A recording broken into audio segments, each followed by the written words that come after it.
다 대림절 네 번째 주일 되었습니다. 우리의 기다림이 깊어지고 있습니다. 우리는 매주일 말씀을 통해서 우리 한 해를 돌아보면서 어쩌면 우리의 지난 날들을 회고하고 있습니다. 여러분 어떤 일들이 떠오르십니까? 만족하고 보람이십니까? 아니면 아쉬움과 후회로 남습니까? 한번 이 시간 마찬가지로 우리 한 해를 돌아보시는 시간이 될 텐데 어떻게 살았고 어떻게 신앙해 왔는가를 생각해 보는 귀한 시간 되기를 원합니다. 우리가 한 해를 돌아볼 때, 말씀으로 돌아볼 때 우리의 마음속에 하나님 앞에 온전히 서는 그런 코람데오의 시간이 되기를 아울러 축복합니다.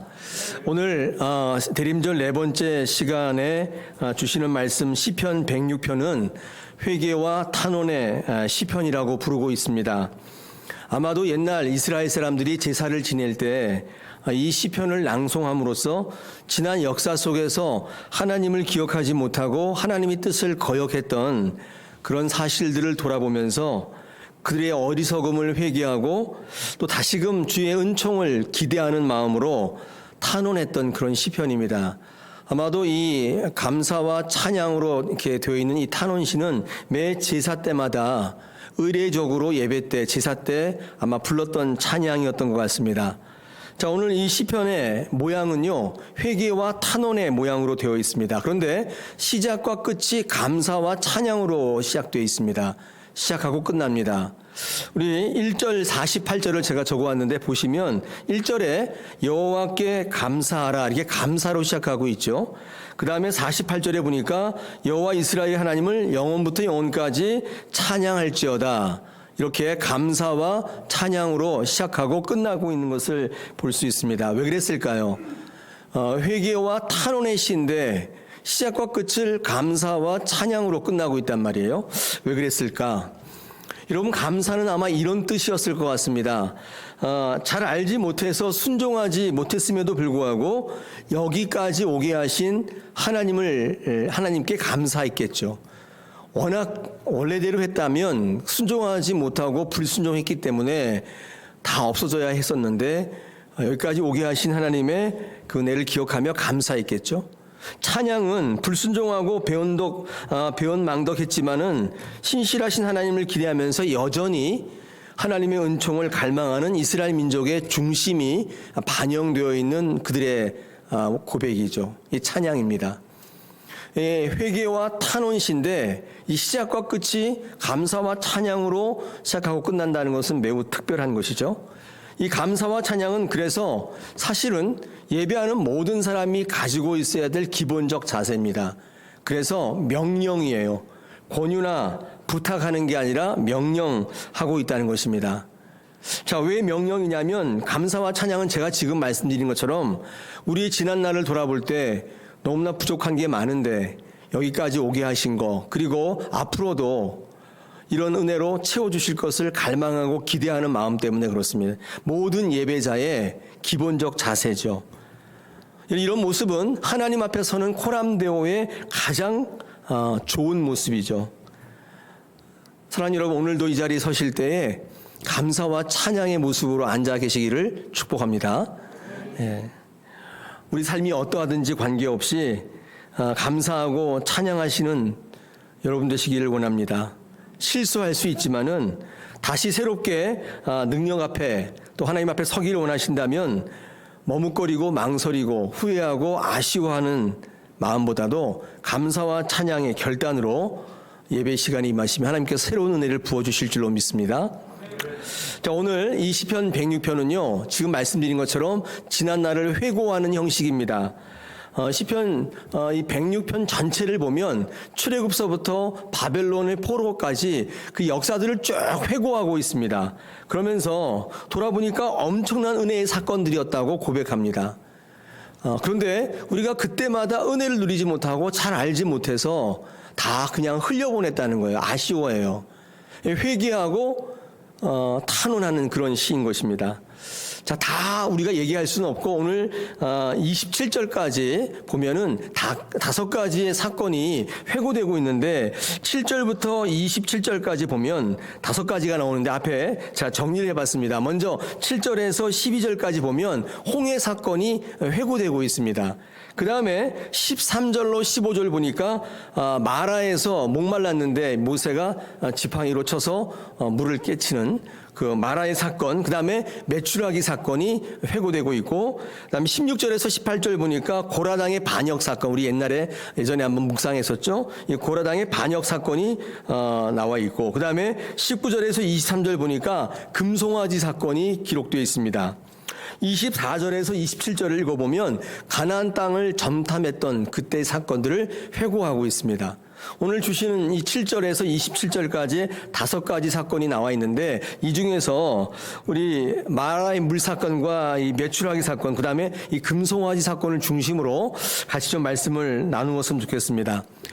자, 이스라엘 백성들이 쭉 지난 날을 회고하면서 왜 그때 하나님의 엄청난 능력을 만나고도 감사와 찬양의 삶을 살지 못했을까? 회고할 때 참 아쉬움이 남습니다. 근데 그 이유가 뭐라고 한결같이 말하고 있냐면은 7절에 보니까 7절, 13절, 12, 21절 제가 적어왔는데 여기 보니까 깨닫지 못하고 기억하지 못했기 때문이다. 그 다음에 이 13절, 14절 보니까 잊어버리고 기다리지 않았기 때문이다. 21절에 보니까 그의 구원자 하나님을 그들이 잊었다. 이렇게 말합니다. 그러니까 왜 그 수많은 엄청난 능력을 봤으면서도 경험했으면서도 감사와 찬양의 삶을 살지 못했는가? 그들이 회고할 때 그 이유가 뭐냐? 깨닫지 못하고 기억하지 못하고 기다리지 못했기 때문이다. 이렇게 결론 냅니다. 이유가 그거라는 거예요. 깨달았어야 되는데 알지 못했어요. 그때는 그 일이 무슨 일인지를 알지 못했어요. 그리고 지나고 나서 또 그 일을 기억하고 같은 잘못을 반복하면 안 되는데 기억을 못한 거예요. 그러니까 관심 있게 보지 않았던 거예요. 그리고 하나님께서 어떤 일을 이루실 때 기다리게 하시고 그 의미를 나중에 드러내시는데 기다리지 못해 조급했어요. 그래서 그 주신 은혜의 자리를 떠나버린 거예요. 이런 이유 때문에 과거를 회상해 보면 엄청난 은혜가 있었는데 그걸 누리지 못했다고 지금 시편 106편을 통해서 이 기자가 한탄해하고 있는 것입니다. 특별히 두 가지 사건을 좀 같이 회고할 텐데 13절에서 15절 나와 있는 마라의 사건과 메추라기 사건입니다. 여러분 13절에 보시면 뭐라고 되어 있습니까? 거기에 그가 행하신 일을 잊어버렸다고 되어 있죠. 이스라엘 백성들이 하나님께서 행하신 일들을 잊어버렸다고 하는데 그 행하신 일이라는 게 도대체 뭘까요? 그 행하신 일이라는 거는 앞에 보면 홍해 사건입니다. 홍해 사건. 하나님께서 이스라엘 백성들을 애굽에서 빼내어서 광야를 거쳐서 가나안 땅으로 이제 보내시는데 그 과정 속에서 이 애굽의 군사들이 쫓아오고 이제 앞에 홍해가 가로막혀 있고 이제 어찌 할 수 없는 진퇴양난의 절체절명의 상황에 빠졌습니다. 그때 하나님께서 어떤 일을 행하셨는가? 바다를 가르셨어요. 홍해를 가르시고 거기를 마치 광야같이 건너게 하신 일을 그들은 겪었습니다.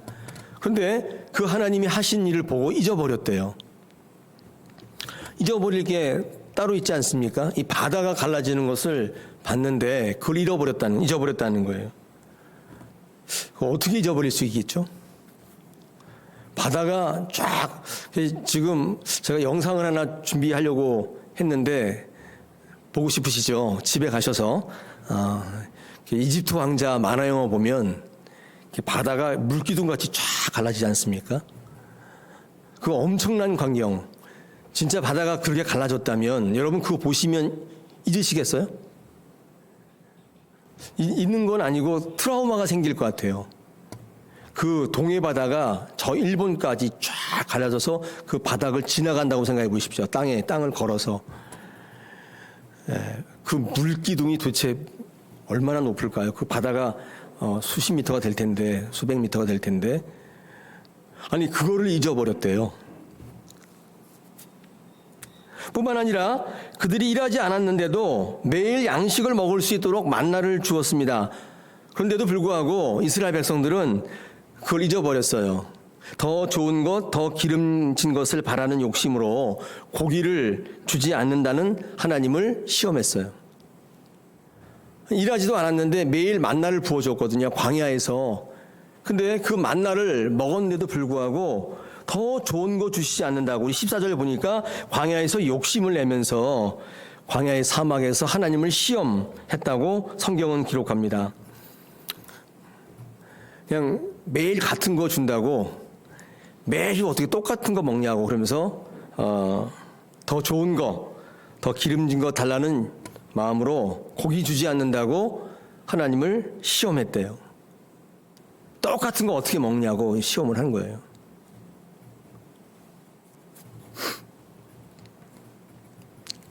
하나님께서 그들에게 행하신 일을 기억하지 못했어요. 그래서 하나님을 시험했어요. 자, 하나님은 깨닫지 못하고 기다리지 못하는 그들에게 어떻게 참교육을 하시는가. 여러분 15절 보시니까 이렇게 되어 있습니다. 그러므로 여호와께서는 그들이 요구한 것을 그들에게 주셨을지라도 그들의 영혼은 쇠약하게 하셨도다. 하나님께서 어떻게 그들에게 교육을 시키냐면 많이 베풀어 줬어요. 많이 주었어요. 근데도 기억하지 못하고 기다리지 못하는 그들에게 이렇게 교육하셨는데, 달라고 강력하게 요구하면 주신다는 거예요. 주시는데 그것이 복이 되고 득이 되는 게 아니라 오히려 그것이 그들을 쇠약하게 만들게 하셨다는 거예요. 이게 하나님의 참교육이에요. 하나님은 여러분 달라고 그러면 주신다고 그래요. 강력하게 요구하면 주시는데 그 주시는 것을 가지고 교육을 시켜요. 이 주시는 게 복이 아니라 오히려 그것을 가지고 쇠약하게 만드시겠다 말씀하십니다. 그러니까 얻게 하심으로 망하게 하시겠다는 뜻이죠. 이루게 하심으로 멸망하게 하시겠다는 거예요. 다시 말해서 승리케 하심으로 패배케 하신다. 이게 하나님의 참교육입니다. 얻었다고 승리하는 게 아니에요. 이루었다고 승리한 게 아니라는 거예요. 하나님의 뜻 안에 하나님께서 원하고 필요로 따라 살지 않고 내가 원함으로 살아가면 얻었는데 망하는 거예요. 이루었는데 실패한 거예요. 하나님 참 묘하신 분인 것 같아요. 하나님께 열심히 구하는 거 좋은데 이런 욕심으로 주신 뜻을 기억하지 못하고 기다리지 못하면 하나님께서 이렇게 참교육을 시키는데 받은 게 아니에요. 얻은 게 아니라고요. 진정한 승리를 뭐라고 말씀하시냐면 내가 원함을 얻는 게 아니라 하나님의 원함을 이루는 것이라고 지금 성경은 우리에게 조언하고 있습니다. 하나님이 원하시는 것은 우리가 볼 때 비록 패배의 모습일 수 있죠. 왜냐하면 우리가 패배라고 생각하는 것은 세상의 보편적인 것에 좀 벗어난 거죠. 여러분 시험에 합격하는 게 승리 아니에요? 사업에 성공해서 돈 많이 버는 게 승리 아닌가요? 그렇잖아요. 좋은 직장에 다니고 뭐 큰 집을 사고 이런 게 다 승리잖아요. 근데 하나님 보실 때의 진정한 승리는 그런 게 아니에요. 그럼 우리가 볼 때 승리지만 하나님은 그렇게 이루게 하시는 것으로 패배를 만드실 수 있다는 거예요. 하나님이 원하시는 승리는 궁극적으로 하나님 안에 있는 거예요. 하나님의 필요와 하나님의 원함이 우리를 통해 일어나는 이게 승리라고 말씀하고 있는 거예요. 그러면 우리는 하나님의 승리를 기억하고 기다려야 돼요. 그래야 승리하는 거예요.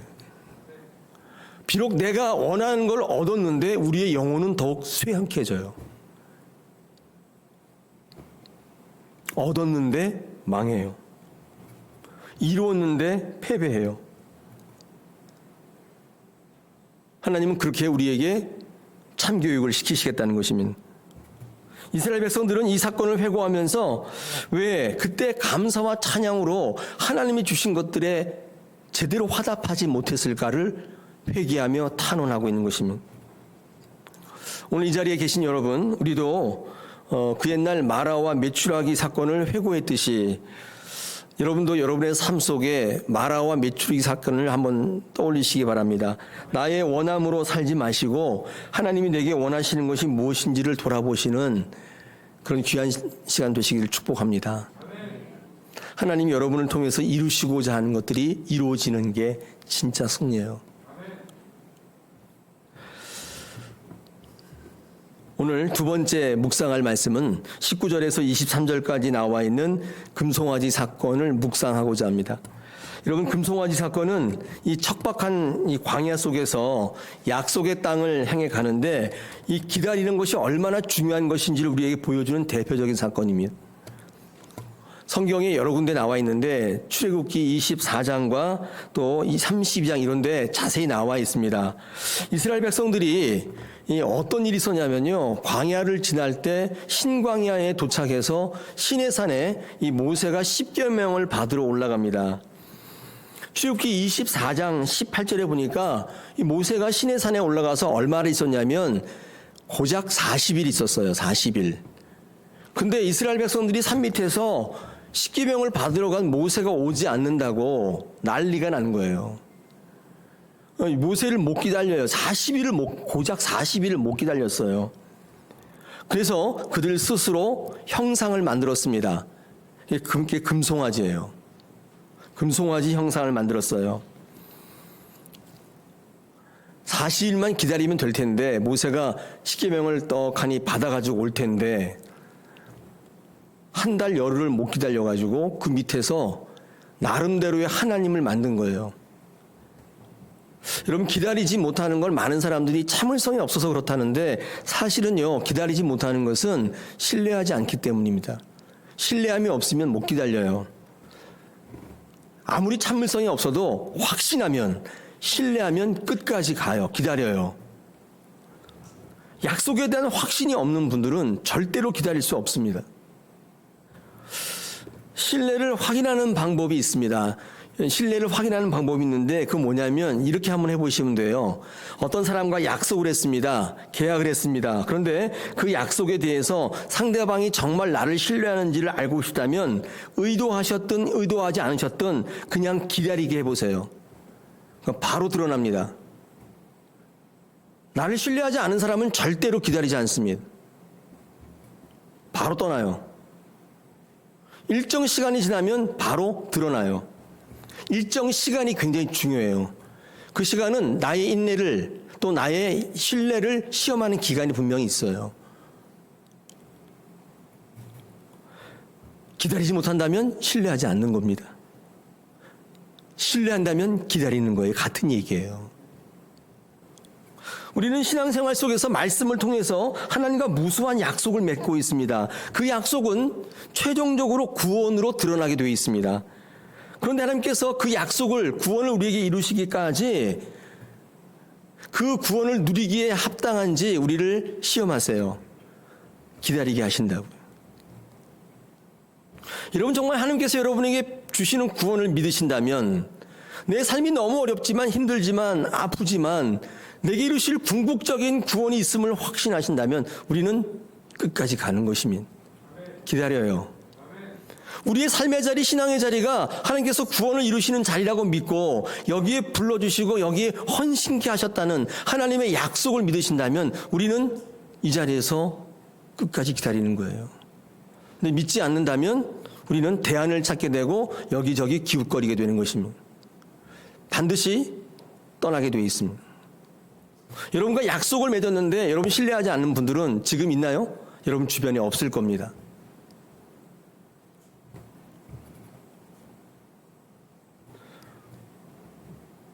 하나님과 약속을 맺고 그 약속이 유효하면요, 하나님과 연합이 되잖아요.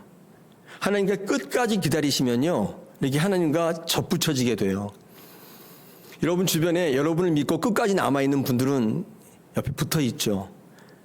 대표적으로 여러분의 남편, 아내, 여러분의 자녀들, 이 가족은 떨어질 수 없잖아요. 붙어 있잖아요. 여러분 그럴 때 어떤 일이 벌어지죠? 가족끼리 연합이 되면 교류가 일어나죠. 그래서 하나님과 연합되면 하나님의 귀하신 성품에 참여하게 된다 그랬죠. 그래서 하나님이 갖고 있는 풍요로움과 또 영원하심과 긍휼하심이 교류가 일어나서 그 기다림 속에 있는 분들은 그 하나님의 성품에 참여하게 돼요. 그들은 매우 풍요롭습니다. 그들은 영원한 것입니다. 그들은 긍휼하심을 얻게 돼요. 기다리는 자가 얻는 유익입니다. 하나님은 그 약속을 이행하시기 위해서 우리의 신뢰를 시험하십니다. 그게 기다림이에요. 오늘 대림절 네 번째 주일은 다음 주에 성탄절이니까 기다림의 극치예요.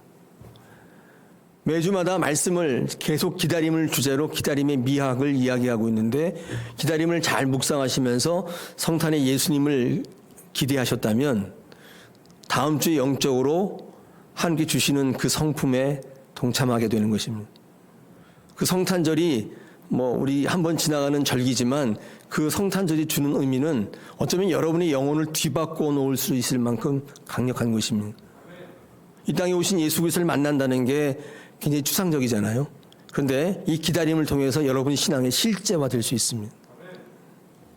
그게 신앙의 파워입니다. 그거를 모르는 분들은 모르죠. 그냥 아무것도 아닌 것입니다. 하나님을 기다리면서 하나님을 신뢰하는 마음으로 주신 삶과 신앙의 자리를 끝까지 지키며 기다리신다면 여러분에게 부어주실 하나님의 은혜는 넘쳐나는 것입니다. 시간이 가면 갈수록 조급해지고 불안해집니다. 그래서 그 기다림을 견딜 수가 없게 되고, 물론 사단이 충동질을 하고 상황을 어렵게 만드는 탓도 있습니다. 누구에게나 어려운 상황이 됩니다. 하나님의 약속을 믿고 갈 수 없게 만듭니다. 이제 한 해가 다 가면서 제가 여러분에게 좀 드리고 싶은 말씀은, 전에도 한번 말씀드렸는데, 우리 지난번에 에레미야 애가를 공부할 때 말씀드렸잖아요. 어려우시잖아요. 힘드시잖아요. 그래서 잠잠히 좀 기다리시면 안 되나요? 이 자리가 너무 힘드시죠? 삶의 자리가 고되시잖아요. 신앙의 자리도 너무 힘들어요. 하나님 여러분을 구원하시고 여러분에게 좋은 거 주신다는 약속을 믿으신다면 기다리셔야 돼요.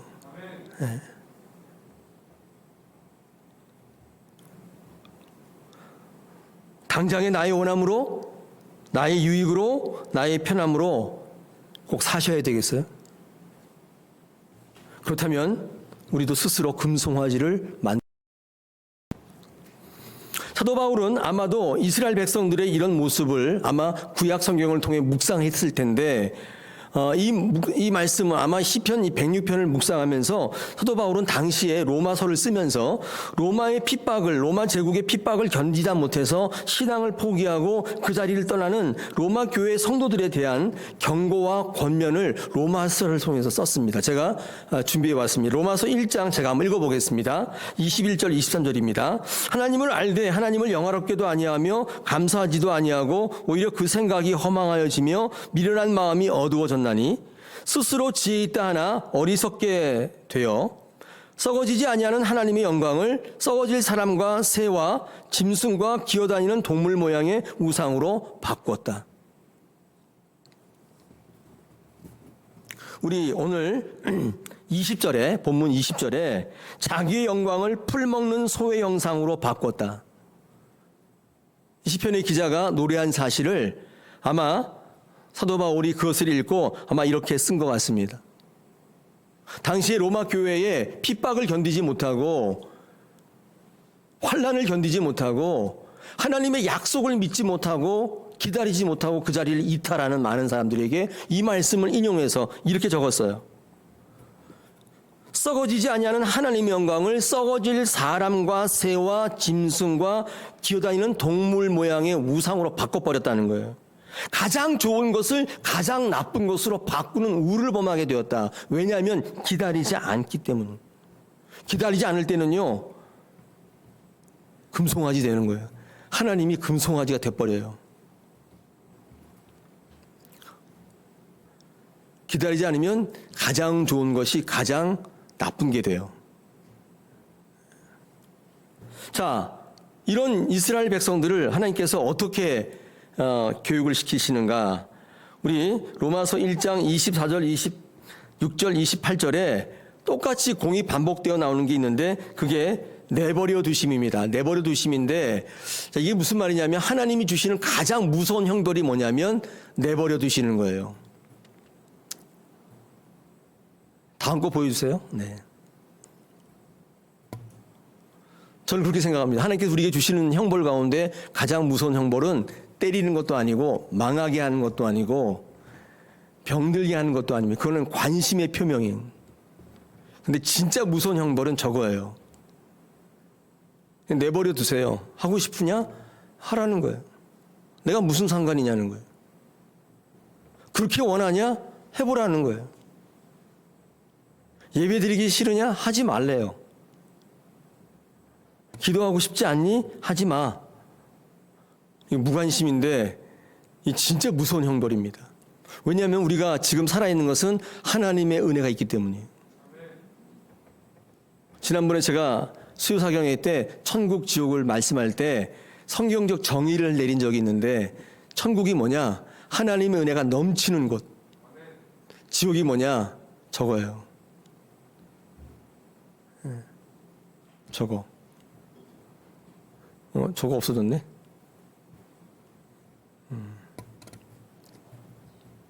내버려 두시는 거. 관여하지 않으시는 거. 그냥 마음대로 하는 거. 마음대로 하는 거.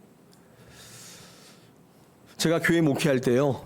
우리 여러분들에게 관심을 가져야 되는데 이 관심을 갖는 것과 사랑이 이게 경계가 되게 모호해요. 저는 목회할 때 그게 굉장히 연구의 대상인데 어디까지가 사랑이고 어디까지가 무관심인가. 여러분을 막 괴롭게 하는 게 사랑인가 버려두는 게 사랑인가. 이런 거에 계속 갈등하게 돼요. 그리고 여러분의 모습을 살피게 되는데 제가 아침마다 기도하는 제목이 그거예요. 주님, 제가 우리 성도들에게 직무유기하는 것은 아닙니까? 저분이 반드시 예배해야 되는데 예배하지 않는 모습을 볼 때 제가 입을 다물고 있는 게 사랑입니까? 아니면 무관심입니까? 계속 묻게 돼요. 여러분 제가 이렇게 우리 100여 명밖에 안 되는 성도 제가 왜 모르겠어요. 다 알죠. 근데 이렇게 권면을 해야 될지 내버려 둬야 될지. 근데 성경을 읽어보면요.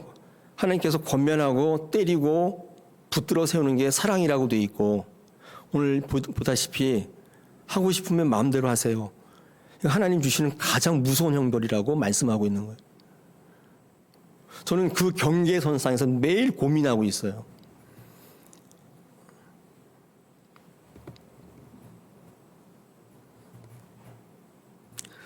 로마서 1장 24절에 보니까 그들의 마음의 정욕대로 더러움에 내버려 두사. 26절에 그들의 부끄러운 욕심에 내버려 두셨으니. 28절에 보니까 그 상실한 마음대로 내버려 두사. 이 로마서 1장에는 내버려 두심의 이 형벌이 3번이나 반복되어 나와요. 그래 그렇게 하고 싶으냐? 해봐. 내버려 두신다는 거예요. 여러분 하나님께서 여러분을 간섭하지 않을 때 자유구나 착각하시는 거예요.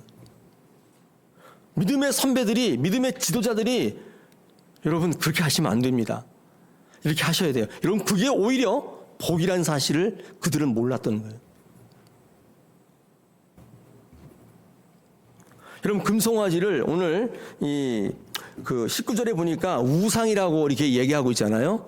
우상이라고 얘기하고 있고 아까도 제가 읽어드렸던 로마서 1장 23절에 동물 모양의 우상으로 바꿨다 이렇게 표현하고 있습니다.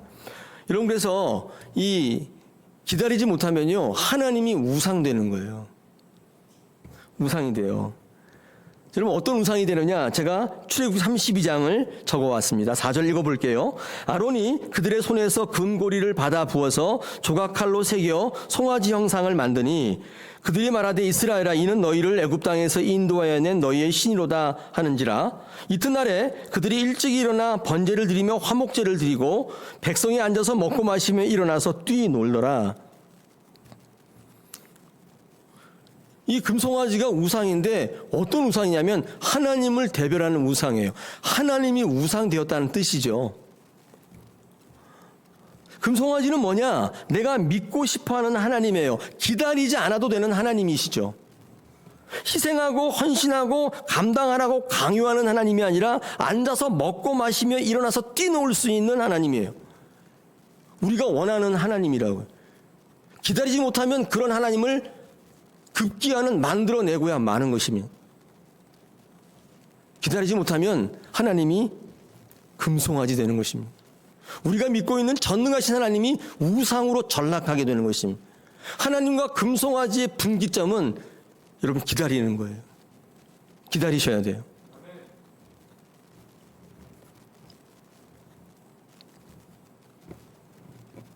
기다리지 못하면 가장 좋은 것이, 가장 능력 있는 것이, 가장 위대한 것이, 아니 하나님이 금송아지 됩니다. 우리 이 시간에 하나님을 섬기고 있는지, 나는 금송아지를 만들어 놓고 그 앞에서 뛰어놀고 있는지를 돌아보셔야 할 시점에 온 것입니다. 왜냐하면 다음 주에 예수님께서 오시기 때문입니다.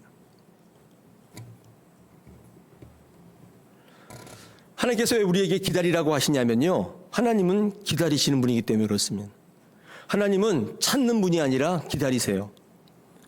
여러분이 하나님께로 오도록 기다리고 계세요. 하나님은 찾으시지 않고 기다리세요. 우리가 올 때까지 기다리세요. 여러분이 문을 열어줄 때까지 기다리세요. 알아내고 돌이키고 돌아올 때, 그때까지 기다리세요. 그리고 나서 주시는 분이에요. 하나님은 우리에게 은혜를 베푸시려고 지금도 기다리고 계십니다.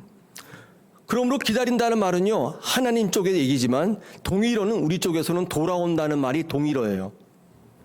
하나님이 가장 기뻐하시는 분은 하나님을 기다리는 자이기도 하지만 하나님께 돌아오는 사람이기도 한 것입니다. 이 시간 돌아볼 때 하나님께로 돌아가셔야 되는 여러분의 삶의 실천의 문제가 과제로 남는 거예요. 하나님은 계속 기다리실 거예요. 여러분은 반드시 돌아가셔야 돼요. 마태복음 25장에 탕자의 비유 있는데, 탕자가 있으면 탕부가 있죠. 아버지가 있는데 이 아버지는 끊임없이 기다리세요. 절대로 이 탕자를 찾아 나서지 않으세요. 돌아올 때까지 기다려요. 이 탕자는 외국에 나가서 체험합니다. 깨집니다. 굶주립니다. 그리고 나서 아버지를 생각해요. 그리고 그 집에 먹을 것이 많다는 것을 떠올려요. 그리고 그는 돌아가기로 결정해요. 이런 신앙 고백도 필요하지만 삶의 결단이 더욱 필요한 거죠.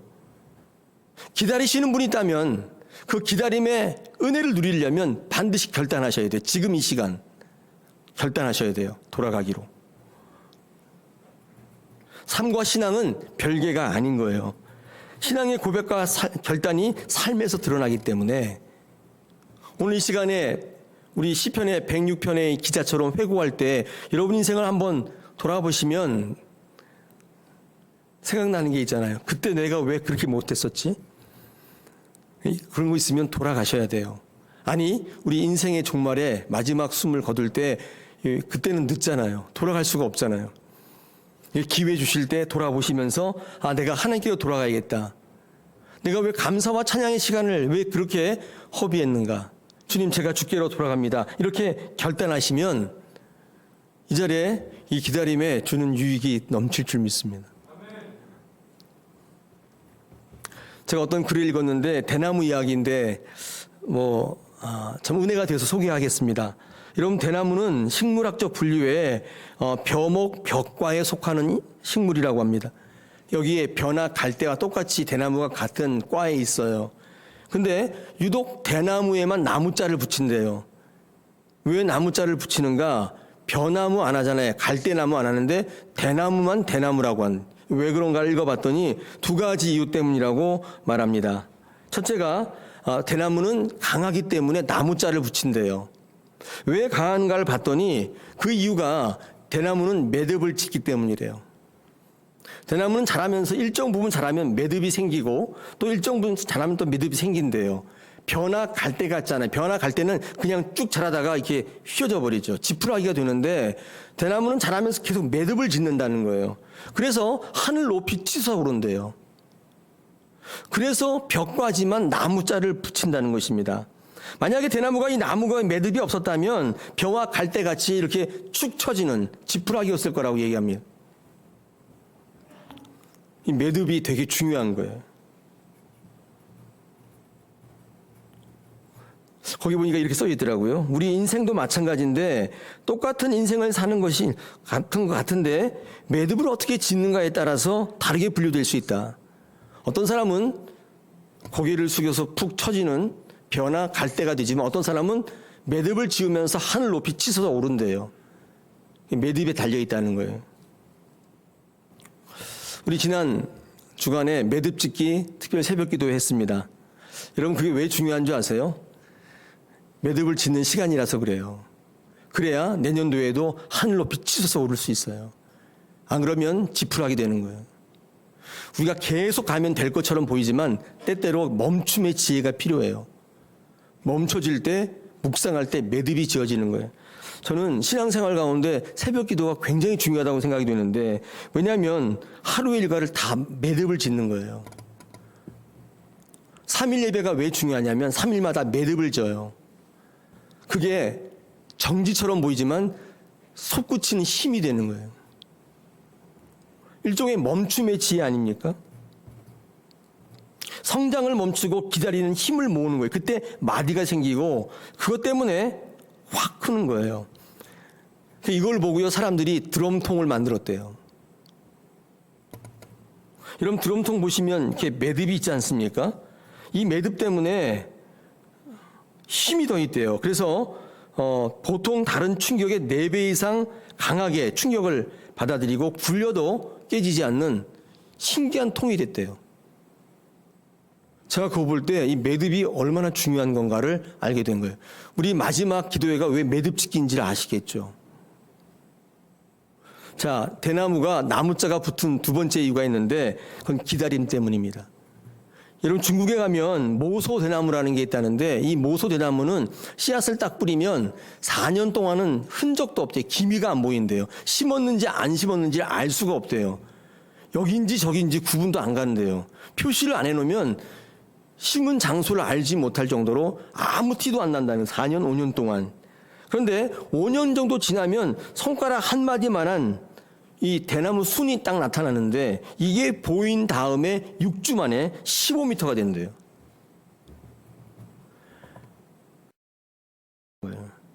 한 치의 흐트러짐이 없는 쫙 뻗은 대나무가 15m를 쭉 6주 동안 그냥 자라버린대요. 5년을 기다렸더니 나타난다는. 오랜 기다림 끝에 그 대나무를 볼 때 그 희열이 장난이 아니라는. 1년, 2년, 3년, 4년, 5년 많은 생각들이 교차된대요. 어떠한 증거, 어떤 형상도 볼 수 없기 때문에 기다릴 수 없다고 생각이 돼서 하루 이틀 물을 주지 않고 그 자리를 까먹으면 어디서 씨를 뿌렸는지를 까먹게 되고 볼 수 없다는. 여러분 기다리지 못하면 지푸라기 되지만 기다리면 15m 이상 쭉 뻗는 하늘을 치솟아 오르는 멋진 대나무가 된다고 말을 하는 것입니다. 여러분 생각해보세요. 기다리는 동안 대나무는 아무것도 하지 않았는가? 그게 아니라 땅속에 뿌리를 깊이 내리며 물의 근원에 닿아 있었죠. 끊임없이 빨아들이며 내공을 키우고 있었던 거예요. 기다릴 때 그렇게 하고 있는 거예요. 우리도 마찬가지지 않습니까? 지금 아무런 기미도 안 보이죠, 여러분. 신앙 얼마나 하셨습니까? 예수 얼마나 믿으셨죠? 예수 믿은 것에 대한 어떤 증거나 어떤 현상이 있습니까? 기도했더니 뭐가 좀 나아지십니까? 아무것도 없다면 이제 지치죠. 못 기다립니다. 이제는 다른 걸 좀 찾아봐야겠다. 그렇게 여기실 만하지 않습니까? 근데 왜 그러냐면요. 기다리실 때 뿌리를 내리셔야 돼요. 깊이 내리셔야 돼요. 그냥 기다리는 먼 산 보고 있는 게 아니라 뿌리를 계속 내려서 하나님의 근원의 심지를 내리셔야 돼요. 그러면 때가 되면 확 크는 거예요. 그게 성장입니다. 제가 지난번 설교 때 한번 간증한 적이 있어서 제가 살이 엄청 쪘었거든요. 지금도 좀 쪘는데 제가 다사랑교회 올 때보다 한 10kg 쪘어요. 제가 전에 있던 교회에서 63kg 정도 했었거든요.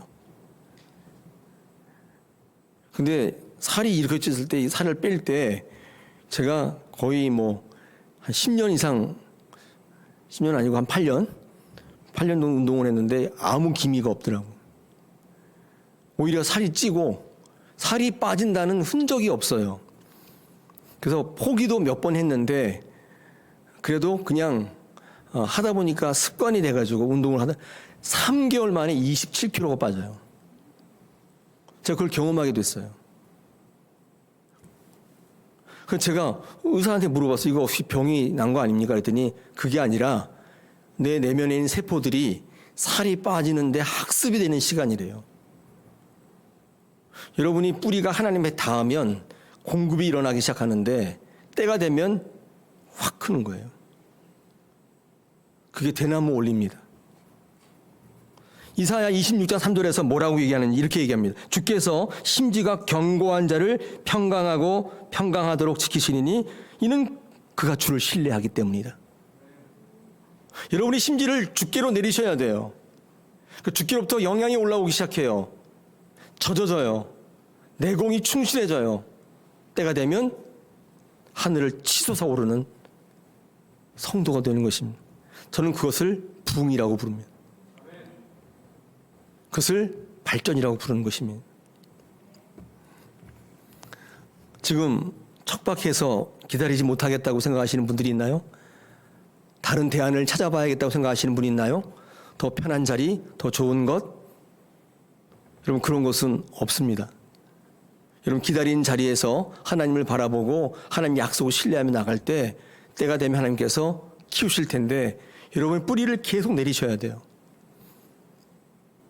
우리 다사랑교회가 그것을 훈련하고 목도할 수 있는 교회이기를 축복합니다.